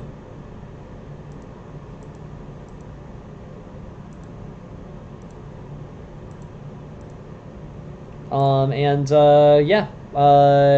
This somehow, this in this mainline theory, it seemed to get, the divergence seemed to get wider. It just basically ended up turning into a regular game. But this is I think hopefully a helpful summary of the symmetrical English. Many transpositional opportunities, many different options. So it's sort of important to stick with your with your intuition and with your fundamental play here. This game is not super difficult to play. You can just sort of, basically play cautiously and symmetrically, and basically, you will have to find a way to recover against White's continued initiative of half a pawn or whatever. But here, d5, knight a5, knight d2, and Black's basically looking pretty good. Queen c2 maybe, rook b8, b3, b5. This is a pretty much pre-made game. Looks good, and both sides have solid chances. It's just really time to play chess. I'm sure grandmasters have this memorized 20 moves in, but I think basically I would feel pretty comfortable playing this as either black or white. Symmetrical. You're sort of hoping for an error, I guess, as black against white. Otherwise, White's just going to carry his initiative through symmetry to a very late point in the game. But yeah, I like it. Nothing particularly frightening there, and I think generally black is good. The winner of this game will go to probably the person who can come up with the most, the best tactical idea here. Positionally, that's sort of scattered. I don't know how great. The strategic concepts are beyond just continue to advance on the queen side, but I think basically pretty good for black. The winner of the game will be the one who plays more accurately. Very interesting symmetrical English. Maybe we can go over c4 e5 next time, but I wanted to get to the English tonight, and really wanted to take a look at that. Awesome. We've got two more. We've got Coop Drake's game, and we've got Vertwich's game. Here is Coop Drake's game. He is playing white here, I believe. And we will look at this. Cool. Interesting. Interesting situation. Hey, thank you very much for the follow. Thank you very much for the follow, Lord. Appreciate it. You are you're playing black here. Sorry, I sometimes get the names confused. Thank you for saying something. Thank you for saying something. So you're playing black against the Italian game. Okay, so here's one of the lines that I play. I play a line here that is not correct, and I probably wouldn't advocate it. I play queen f6 here. c3 is a tricky line for black to play against. It poses black some kind of difficult questions. Here the main line is knight f6. It goes d3, d6. But the line that I'm actually the most worried about as black, and the reason why I don't play knight f6 is d4. So the center game: c takes d4, c takes d4, bishop b4. Bishop d2, bishop takes, knight takes, and I've never really liked black's position all that much here. He played d5, pawn takes d5, knight takes, and overall, I think this is pretty much good for white. This center feels much better for white. He's I think a tempo ahead in development. I guess this is relatively equal. I never liked this position as black. I always just thought, the rook his rook's going to get to e1 first. He can play moves like bishop takes d5 and queen take b3 and knight to e. Probably not knight to e4, maybe knight to e5. But I don't know. Maybe I should give a better look to this because it's not really rational, but I never really wanted to play this line. Um, I always play queen to f6, which is totally a junk line against c3. You play knight f6. That's the correct line. I would never. I mean, this is the correct line. I wouldn't want to talk you out of it. My queen f6 here is junky. I've won a bunch of games. One of the benefits of queen f6 is it really holds this d4 square, and also allows for very quick attacks g5 g4 on the king side as black against white. I've won I've won pretty high level games with this. Beaten 22-2300s out of this queen f6 line. But knight f6 is knight f6 is correct. So let's stick with the correct line.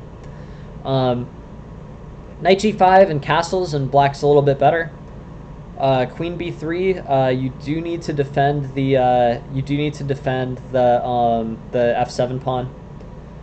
Queen e7, I guess, sure is not that inaccurate. Bishop takes f2. Yeah, okay, so this is better. Bishop takes, king takes, knight g4, and you get to take the knight on g5. I like that. Solid idea. Okay, cool. So I guess that offers a tactical improvement. But knight f6 I like. This is the correct move. Objectively the correct idea. Yeah, no, it's sort of an unusual looking move.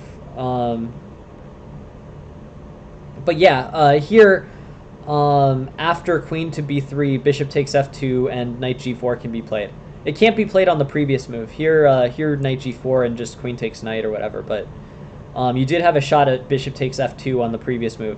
Queen e7 is fine. No problems with queen e7. Overall here, I think white's attack is not really going anywhere.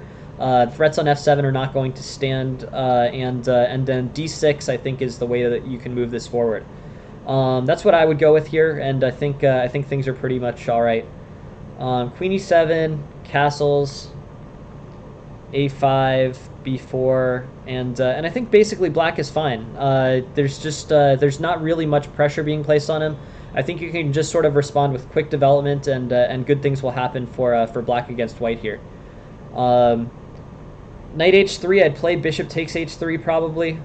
I would double the pawns, I think. You don't have to, but I think this is probably still good. I understand that the rook's going to align on g1, and basically your white's going to start attacking you, but I don't think you can do it quick enough to make this not worth it.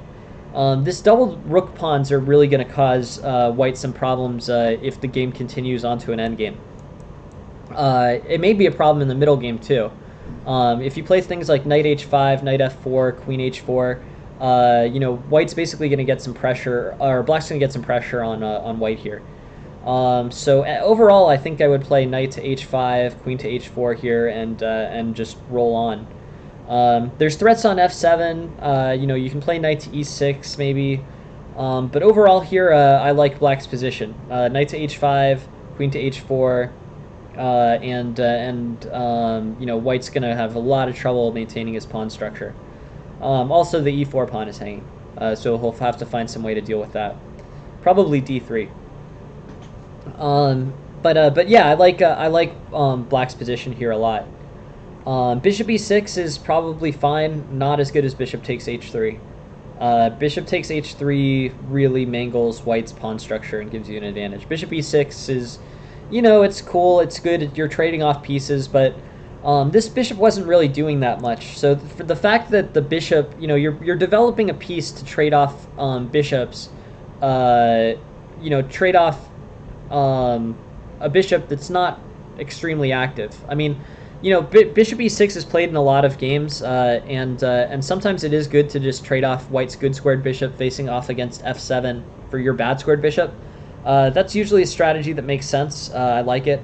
But you're using a move of yours to make that decision, and that may be too much of a cost. You may want to spend that tempo doing something better. That said, the tactical bishop takes h3 is the best move of all, and leaves white with a bad kingside pawn structure. So bishop e6, bishop takes, knight there, f4, and then knight takes f4 looks playable. With knight takes f4, you end up taking the e4 pawn. Knight takes, pawn takes, rook takes, and knight takes still. Looks good to me.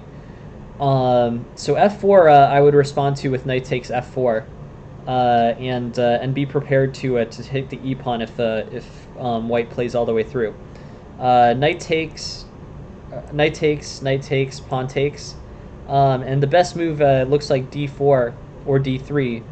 But after rook takes, this is the knight can just take and then have this f2 threat just sitting there. Good definitely for black here. So far in this game, I think there's two improvements that I see, and both are tactical really. Bishop takes f2 on this move. So bishop takes f2, or sorry, the next move. Bishop takes f2. Yeah, no worries. No. Don't worry about it. The thing is, I just wouldn't. I'll just give you the same advice that I give everybody else, which is just I strongly recommend working on your tactics. I think I think basically you can advance well with some tactical study. What I say to everybody is study tactics for an hour a day on chess.com Puzzle Battle, chess.com Puzzle Rush, Chess Tempo, or CT-ART is a standalone program. All of those work. It's really just important that you put the time into tactics. If you do that, you will improve quickly. I think it provides the best return on your time below expert level, is just to do a lot of tactical study. If you talk to masters, they've all done it. Some are more straightforward about it than others, but tactical study is really a necessary part of improvement. If you know the concepts but you can't execute them, that can be a real problem. So this bishop takes f2, knight to g4, discover check is a tactic that I think would have helped black a lot in this game. Not the easiest one to see because it's sort of not thematic with what else is going on the board at the time, but could potentially be helpful. I would also definitely play bishop takes h3 here. It's sort of a bummer to trade off your bishop pair, but doubled rook pawns are next to worthless. You also can follow up by playing knight takes e4 if you want. So that is a tactical improvement as well. You can also play knight takes e4 directly, but bishop takes h3 is the best move, and these pawns become almost worthless. With knight takes e4, you're in a good place. Continuing with this, knight takes f4 was a slightly better continuation, but I don't know, not super important. And then knight b3 allows bishop to e5. Okay.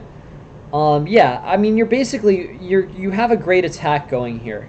You have 3 minor pieces in your queen attacking the queen side, or attacking the king side. This is dangerous. In terms of getting this to, getting this to work, I think bishop to d4 could be good. Bishop to e5 could be good. But I think you want to keep pressing here.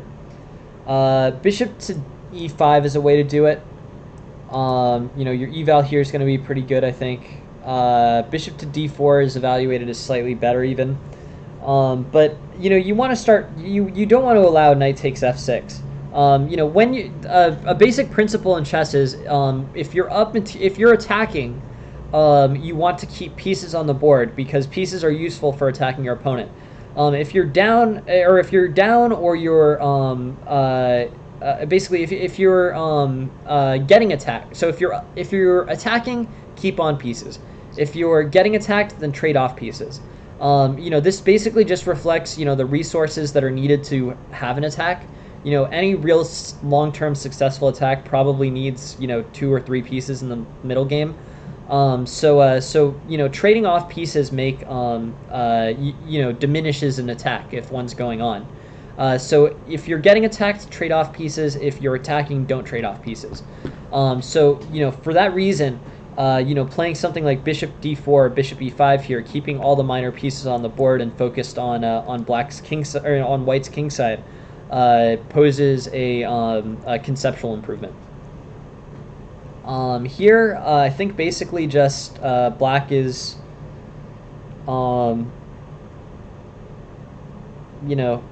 Black seems to lose lose that knight. It's probably not ideal. Here, I think I would play knight to h7. Bishop e5 would also be interesting. Bishop e5 offers you some kind of mating opportunities with like queen g4, but yeah, definitely here, it's bishop e5. Let's just play through the bishop e5 line. Knight d2, rook a3, and basically pressure, basically just exert pressure on the king side. Don't trade off and spend your time exerting pressure on the king side is my advice. Don't take your pieces away from the king side while you're attacking. You might get material here, but I think conceptually all the action on the board is going on over here. You've got your knights over there, you've got your bishop over there, you've got your queen ready to come in. Just keep attacking him over here and see how that goes. I think that's a stronger, I think that's a stronger choice than to start moving resources to the queen side. Queen g4 bishop to e5, queen to g4 might be an idea. But overall here, I wouldn't spend time with this kind of queenside maneuvering. It is a file on which your rooks can get in, but definitely don't ignore the fact that this knight can take your bishop here. This bishop's going to be valuable in your attack. You want to keep it on the board. Anyways, this all looks, this basically trades off. I think hanging the knight there was a mistake. The better move here was, and then queen h5, the better move was h takes g5. I guess h takes g5 introduces the idea of like king h7, but this still looks sort of sketchy to me for Black. I don't think you want to do any of this stuff, to be honest. I think you want to play like bishop e5 and maintain your attacking pieces on the king side. All these trades, basically each one of these trades hurts Black. Leave the pieces on, play like bishop e5 or bishop d4, and you're in a good place. That's my recommendation. I wouldn't sweat the specifics too much. After this queen side moving, I think there's some tactical inaccuracies there, but yeah, I would just keep the pieces on while you're attacking, and I think that'll play out well for you. Yeah, let's go through this again. No, I think that's exactly the way I would describe it. In general terms, I think basically the thing that you want to do there is basically hold on to your attack. You've built up this attack all game. Your position's about equal, and you want to not trade off pieces and not spend time on other things. Once you've launched this attack, you have your pieces facing towards the king side. Just go ahead and execute that as quickly as possible. Yeah, no, for sure. Let's take a look. H6. So in terms of improvements here, things that I would suggest doing. I think this is all fine. Here after queen b3, you have this bishop takes f2 tactic, which looks pretty good to me. It's a little tricky. Like after king f1, do you play bishop b6, or like what do you how do you save the bishop without losing the f7 pawn? Maybe you can lose the f7 pawn because this this file would be open. So like bishop h4, knight takes f7, queen e7. I don't know, like queen knight h6 or something. But you know, you'll get a lot of pressure with this open file. This will end up working out well for you as black, even giving up the f7 pawn. But otherwise, you know, if king takes f2, then just knight king takes f2, knight g4, and then queen takes g5, and you'll be good. Otherwise, I think you're good. The next idea I have is bishop takes h3. This looks good. Knight takes e4. I think that's an improvement. I think you don't need to worry so much about this diagonal. I think if you have an opportunity to double and isolate these pawns on the rook file, you know, there's no way that these make it through the game. Like, you know, you can take these pawns off. They're very vulnerable to attack.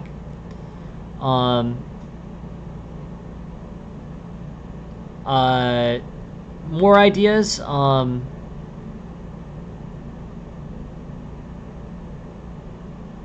Yeah, you've basically moved all your. This does get sort of stuck. I don't know.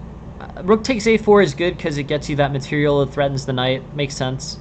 But I think basically, you know, things like bishop to e5 here, and you're good.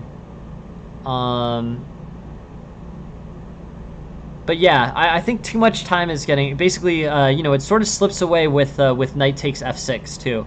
It's not just that you're spending time on the queen side that you don't have. Like, you can just basically play bishop to e5 and continue to cement your attacks on this king side here.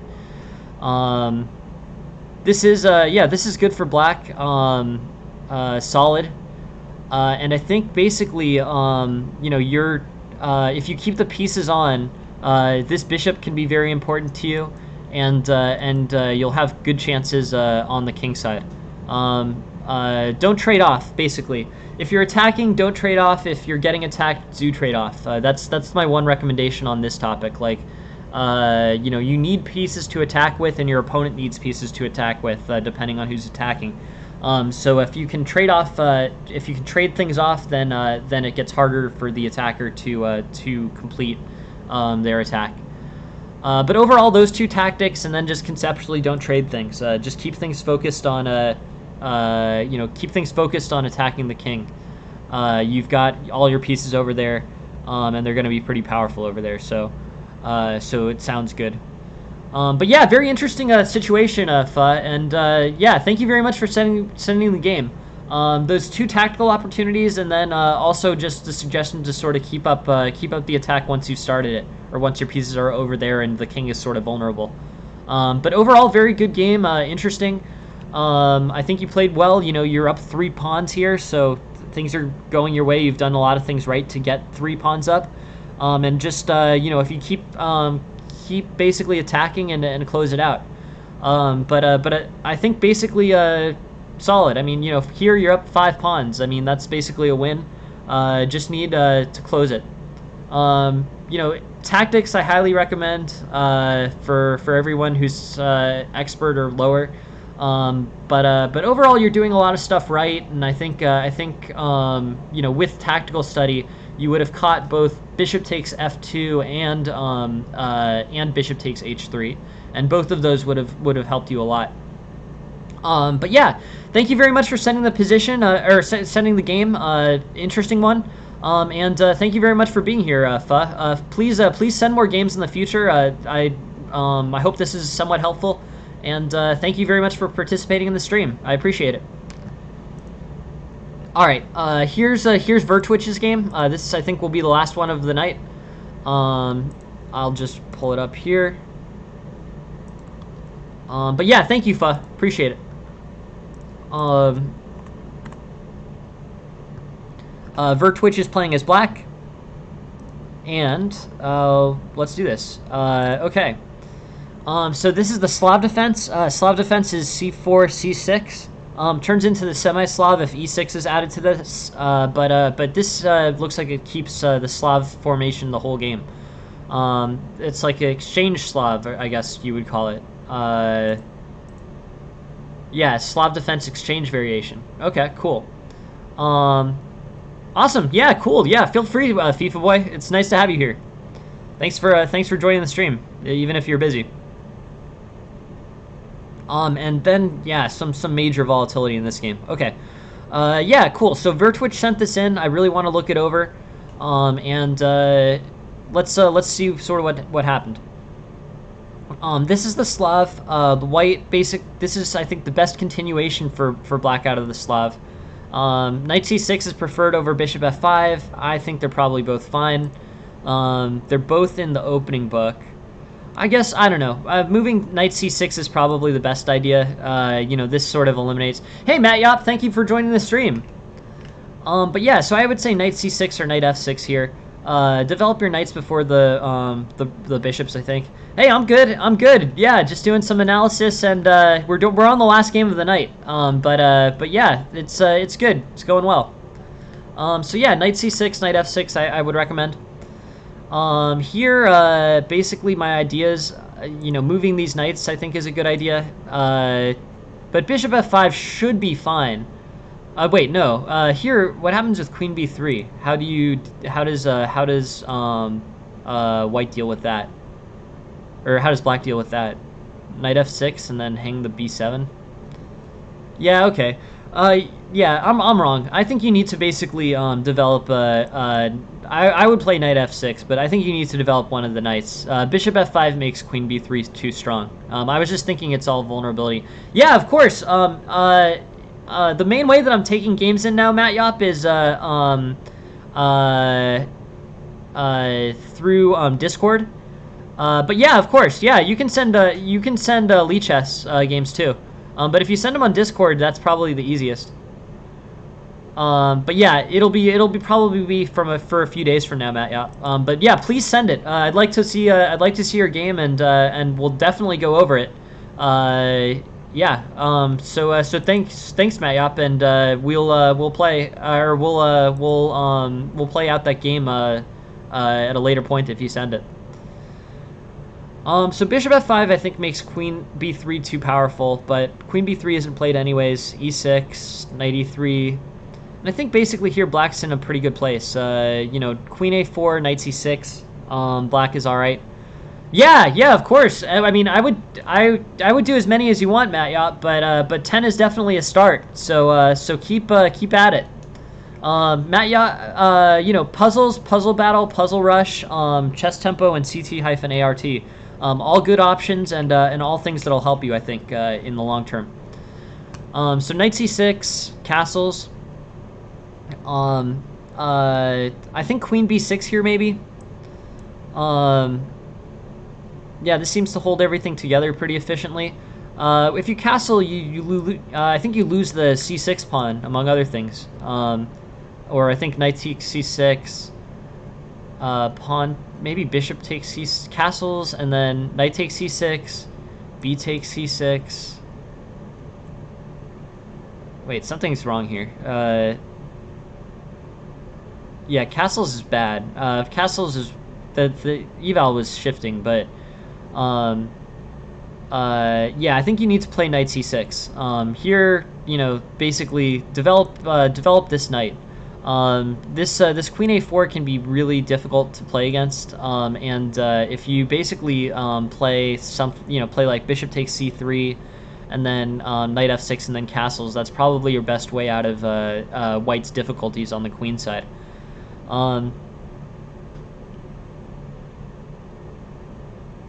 So yeah, I mean, basically, we're sort of, you know, I didn't realize how necessary this was, but in this this exchange variation, you need to develop your knights. Cool. Yeah, that's perfect. That's exactly where you're supposed to send it, Matt Yop. And I don't know exactly when it'll be, but I'll send you the lesson that'll be in as soon as I get a chance. But thanks, Matt Yop, and thank you for being here. But we'll take a look at it soon. Next, you know, probably a couple days. But thank you very much for sending it, Matt Yop. Appreciate it. Castles, knight takes, and then basically, you know, the bishop hangs, so the queen takes it. I don't know if black gets back into the good position here.